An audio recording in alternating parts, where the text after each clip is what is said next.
Assalamualaikum warahmatullahi wabarakatuh. Kami dari kelompok 3 dengan mata kuliah Pendidikan Kewarganegaraan. Di sini kami akan menjelaskan tentang isu sampah yang telah terjadi di Indonesia.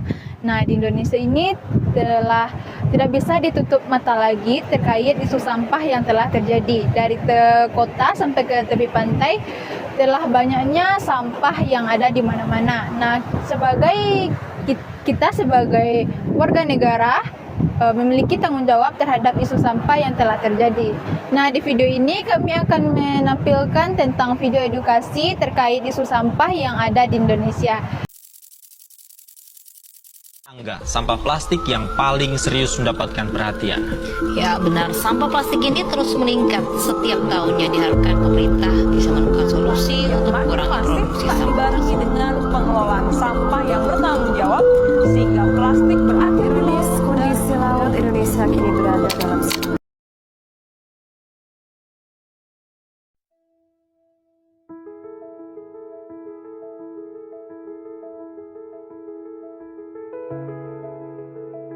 Tanpa kita sadari, setiap hari kita menggunakan plastik dalam berbagai aktivitas kita, mulai dari botol minuman, kantung belanja, hingga bungkus makanan.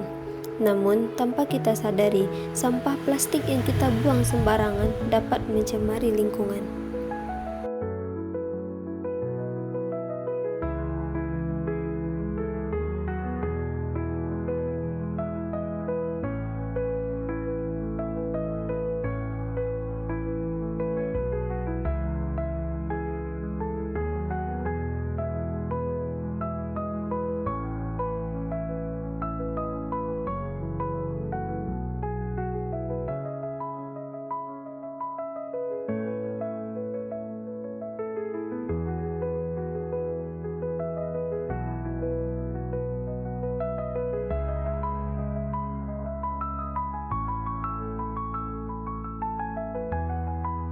Banyak orang yang menganggap sampah plastik hanya merupakan hal yang kecil yang tidak berdampak pada lingkungan.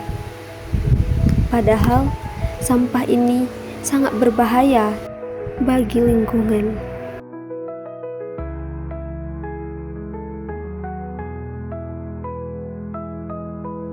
Masalah ini bukan hanya tanggung jawab pemerintah dan petugas kebersihan saja, tetapi juga merupakan tanggung jawab kita bersama.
Kita dapat memulainya dari kebiasaan kecil, seperti mengutip sampah yang ada di sekitar kita dan membuangnya ke tempatnya.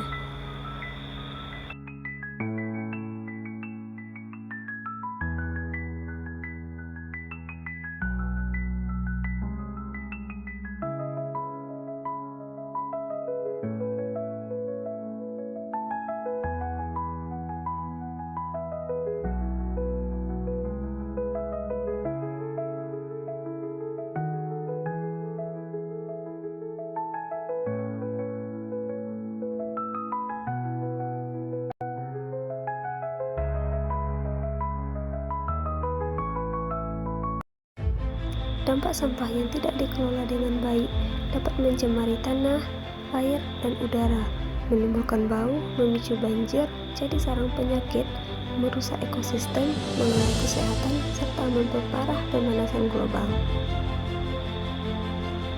Mari kita buka mata dan lihat ke sekitar.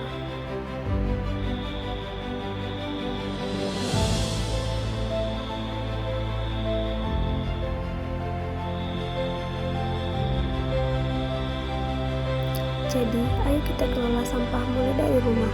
Pisahkan sampah organik, anorganik, dan B3 agar bisa dimanfaatkan lagi. Ayo kita berubah. Ingat, bumi ini rumah kita bersama. Halo teman-teman mahasiswa semuanya, pernahkah kalian berpikir berapa sampah plastik yang kita gunakan dalam satu hari? Mulai dari plastik kemasan sarapan, cup coffee di sela kuliah, serta makan malam. Bagi sebagian besar dari kita, urusan sampah itu seolah selesai ketika sampah itu mendarat di bak sampah ataupun di tepi jalan. Namun, kita sering terjebak dalam ilusi berpikir bahwa satu sampah kecil tidak akan memberikan dampak besar, lalu dengan mudahnya menggantungkan tanggung jawab itu pada tugas kebersihan, dikarenakan kita membayar UKT yang mahal. Namun, mari kita sadari satu hal secara jujur.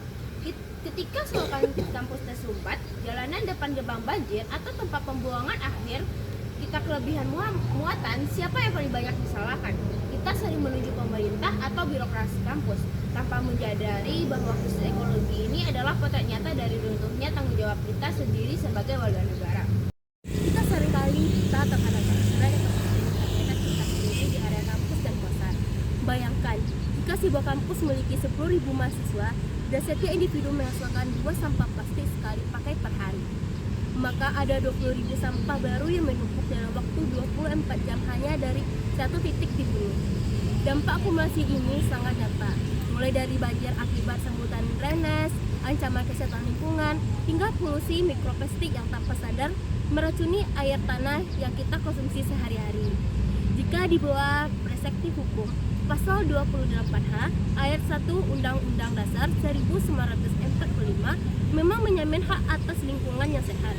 Namun, Undang-Undang 18 tahun 2008 juga menegaskan kewajiban kita untuk mengelola sampah secara bertanggung jawab.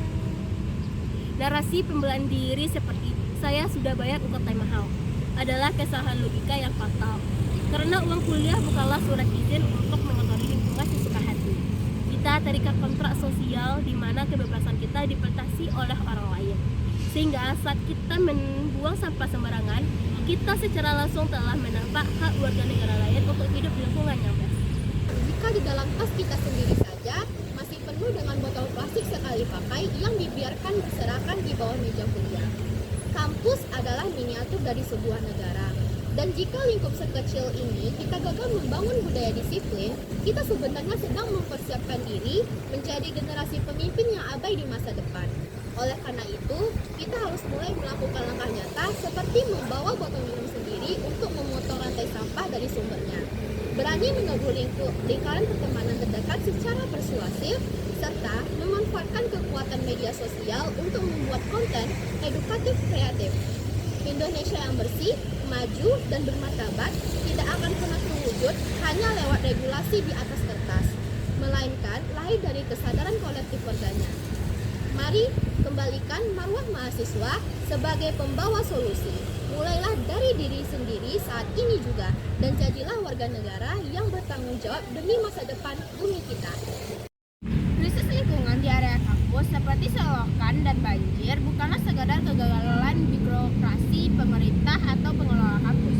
Fenomena ini adalah cerminan nyata dari runtuhnya tanggung jawab moral mahasiswa yang sering terjebak dalam ilusi bahwa urusan sampah selesai setelah benda itu dimasukkan ke dalam sampah atau lepas dari tangan. Dalih telah membayar UKT mahal seringkali dijadikan pembenaran logika yang keliru untuk melempar tanggung jawab kebersihan kepada petugas, tanpa menyadari bahwa tindakan acuh tersebut justru menjadi akar dari kerusakan ekosistem di lingkungan tempat tinggal mereka sendiri. Hanya memiliki hak atas lingkungan sehat, tetapi juga kewajiban mutlak untuk menjaganya.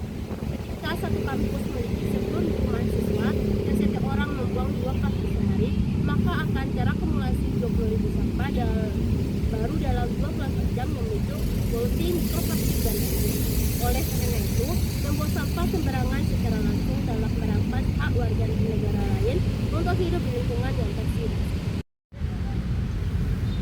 Sebagai miniatur negara, kampus harus menjadi tempat melatih budaya